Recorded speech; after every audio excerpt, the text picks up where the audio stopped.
नमस्कार बच्चों, स्वागत है आपका ऑनलाइन क्लास में। हिंदी काव्य में हम पढ़ेंगे कविता।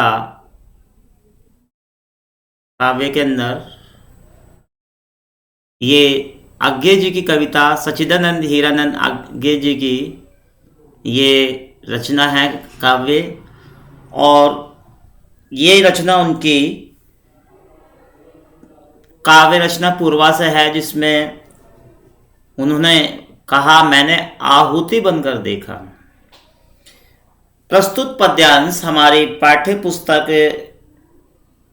हिंदी के आधुनिक काल के प्रसिद्ध प्रयोगवादी कवि सच्चिदानंद हीरानंद वात्स्यायन आज्ञे द्वारा रचित काव्य पूर्वा से हमारी काव्यांजलि में संकलित है। मैंने आहुति बनकर देखा शीर्षक से है। और इस कविता में ये बताते हुए कहा कवि ने कि दुख के बीच पीड़ा सहकर अपना मार्ग प्रशस्त करने वाला जीवन ही वास्तविक जीवन होता है।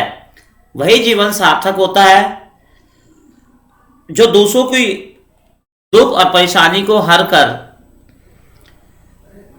प्रेम का बीज रोपने वाला और स्वयं को संघर्ष करते हुए बलिदान कर देने वाला जीवन ही वास्तविक जीवन है।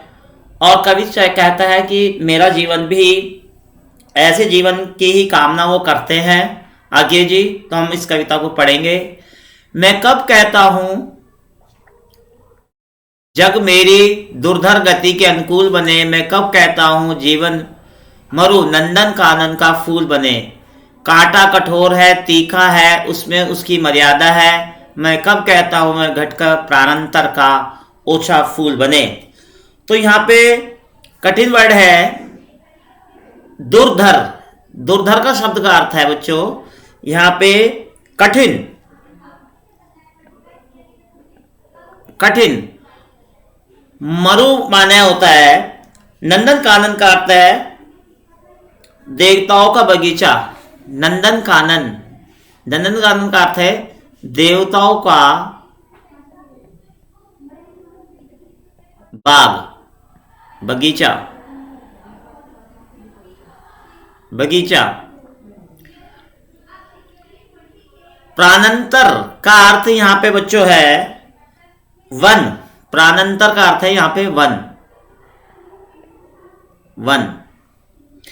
अब हम इसका अर्थ देखेंगे। कवि कहते हैं कि मेरा जीवन बिल्कुल, ये मेरी कामना नहीं है कि संसार मेरी कठोर जीवन गति के अनुकूल बन जाए। मैं कब कहता हूं जग मेरी दुर्धर गति के अनुकूल बने। मैं कब कहता हूं जीवन मरु नंदन कानन का फूल बने। कि मेरा जीवन जो है, मुझे जीवन जीने में किसी प्रकार का कष्ट ना हो। मैं ये भी नहीं चाहता हूं कि मेरा जीवन रूपी सूखा रेगिस्तान, मरु माने होता है रेगिस्तान, मरु रेगिस्तान, कि मेरा जीवन रूपी रेगिस्तान जो है देवताओं के उद्यान के समान कभी ना मुरझाने वाला पुष्पों से महक उठे, कानन का फूल बने।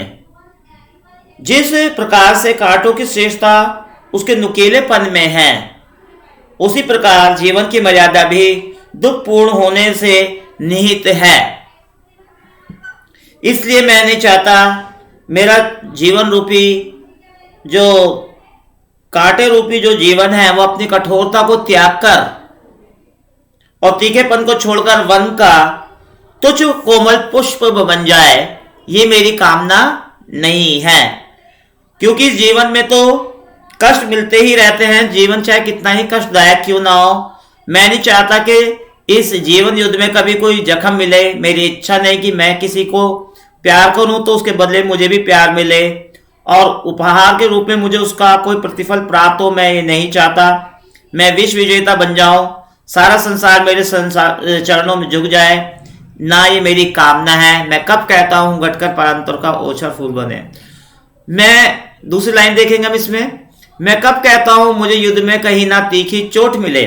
कि मैं ये नहीं चाहता कि मैं विश्व विजेता बन जाऊं, युद्ध में जीत जाऊं और सारे संसार के लोग मुझे मेरे आगे झुके। मैं कब कहता हूँ प्यार करूं जो मुझे प्राप्ति की ओट मिले। मैं कब कहता हूँ विजय करूं मेरा ऊंचा प्रसाद बने। प्रसाद माने मतलब महल, या पात्र जगत की श्रद्धा की मेरी धुंधली सी याद बने। और कवि कहता है कि मैं इतना वैभव संपन्न हो जाऊं कि मेरे राजमहल के समान संसार की सारी सुंदरता समाप्त हो जाए और लोग उसकी विशालता और सौंदर्य पे मुग्ध हो जाए। मेरी इच्छा ये भी नहीं कि मैं कोई ऐसा महान कर पाऊं कि सारा संसार श्रद्धा के साथ मेरा पुण्य स्मरण करे। मेरा जीवन मार्ग सदैव श्रेष्ठता और सफलता से परिपूर्ण बना रहे, अथवा मैं जगत में सदैव सफलता और श्रेष्ठता की प्राप्ति के लिए बेचैन रहूं। मेरी यही कामना है। पथ मेरा प्रशस्त सदा क्यों विकल रहे। ये चाह मुझे नेतृत्व ना मेरा छिन जावे, क्यों ये परवाह मुझे। मैं प्रस्तुत हूं चाहे मेरी मिट्टी जनपद की धूल बने, फिर उस धूली की कण कण भी मेरी गति रोधक शूल बने। अर्थात मैं ऐसा महान कार्य कर जाऊं कि सारा विश्व श्रद्धा के साथ मेरा पुण्य स्मरण करे। मेरा जीवन मार्ग सदैव श्रेष्ठता और सफलता से परिपूर्ण बना रहे। मैं सदैव सफलता और श्रेष्ठता की प्राप्ति के लिए बेचैन हूँ। मेरी इच्छा ये भी है नहीं कि मैं अब तक का सबका नेतृत्व करता हूँ जो दुनिया पर राज्य करता आ रहा है। मेरा नेतृत्व मुझसे ना छिने, मुझे इसकी कोई परवाह नहीं है। कवियज्ञ जी कहते हैं कि मैं जनपद की धूल बनने के लिए भी तैयार हूँ, और फिर चाहे उस धूल का एक कण मेरे जीवन की गति का रोड़ा बनकर मुझे भयंकर पीड़ा पहुंचाए। अर्थात मेरी इच्छा है कि मैं लाखों पीड़ाएं प्राप्त करके भी अपने राज्य और देश और मातृभूमि के काम आ सकूं। तो बच्चों इसमें भाषा में जो है काव्य का सौंदर्य देखेंगे। शैली जो है बच्चों इसकी प्रतीकात्मक है। शैली प्रतीकात्मक, और इसके अंदर अलंकार रूपक है। अलंकार रूपक और उपमा। रस वीर रस है, ये रस वीर रस है। और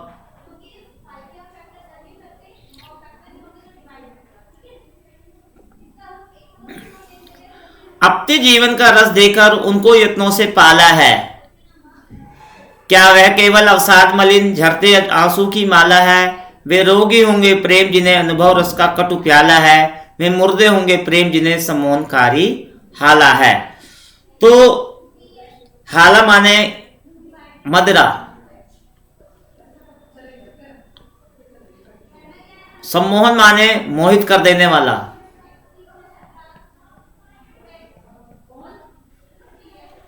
कवि कहते हैं कि यह कवि का दृष्टिकोण है कि जीवन केवल सुखों का संचय नहीं है। कवि कहते हैं कि मैंने अपने जीवन का रस देकर जिसको मैंने बड़े प्यार से पाला है, पोसा है, वे केवल विषाद से मलिन गिरते हुए आंसू की लड़ी नहीं है। प्रेम जिन व्यक्तियों को जीवन के अनुभव का कड़वा प्याला लगता है वे अवश्य ही रोगी होंगे। प्रेम उनके लिए चेतना लुप्त करने वाली मदरा बन जाता है। वे अवश्य ही चेतना विहीन निर्जीव होंगे। मैंने विदग्ध को जान लिया, अंतिम रहस्य पहचान लिया। मैंने आहुति बनकर देखा ये प्रेम की ज्वाला है। मैं कब कहता हूँ बढ़ जाता हूँ, नभ की चोटी चढ़ता हूँ, कुचला जाकर भी फूल सा आंधी को उमड़ता हूँ। कहने करता है मैंने कठिनाइयों और बाधाओं को पार करके आग में जलकर जीवन के अंतिम रहस्य को पहचान लिया है और मैं स्वयं आहुति बन गया हूँ। तब मुझे प्रेम की यज्ञ की ज्वाला दिखाई दी। कठिनाइयों और बाधाओं को पार करके ही मैं विकास के शिखर पर पहुंचा हूं, और मैं कहता हूं कि संघर्षों के बीच कुचले जाने के पर भी आंधी के समान ऊंचा उठ रहा हूं। जिस प्रकार धूल पैरों से कुचली जाती है और मैं नभ की ओर चोटी को चढ़ता जाता हूं। मेरा जीवन ललकार बने, असफलता की असीधार बने, इस निर्मल रण में पग पग कर रुकना मेरा वार बने। भाव सारा मुझको श्वास सब कुछ तप कर अंगार बने। मेरी तेरी पुकार सा दुर्निवार मेरा ये सब नीरव प्यार बने। तो बच्चों मेरी तीव्र इच्छा है कि मेरा जीवन ललकार बन जाए और असफलता तलवार की धार बन जाए, जिससे मैं असफलताओं को काट सकूं। इस जीवन रूपी कठोर संग्राम में पल पल रुकना मेरा आघात प्रघात ही बन जाए, और मेरे लिए सब कुछ अर्पित करने के उपरांत अंगारे के समान मेरा जीवन निर्मल हो जाए। और मेरी कामना है कि मेरा मौन प्रेम मेरी पुकार के समान, तेरी पुकार के समान शक्तिशाली हो उठे। और कहने का अर्थ है कि कवि का मत है कि कठिनाई और बाधाएं व्यक्ति को विकास और प्रगति का मार्ग दिखाती हैं। हमें उनसे डरना नहीं चाहिए, हमें उनका डटकर कार्य करना चाहिए। तो यहाँ पे जो बच्चों है, असी का अर्थ है तलवार, असी माने तलवार, और दुर्निवार माने कठिनाई से दूर करने योग्य।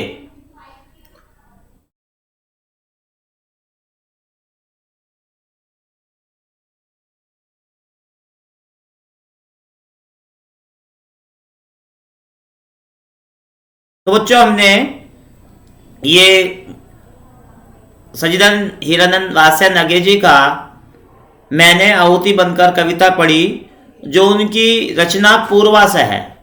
पूर्वास रचना से ये कविता ली गई थी और ये हमने समझी। इसका कार्य बाद में भेजा जाएगा। धन्यवाद।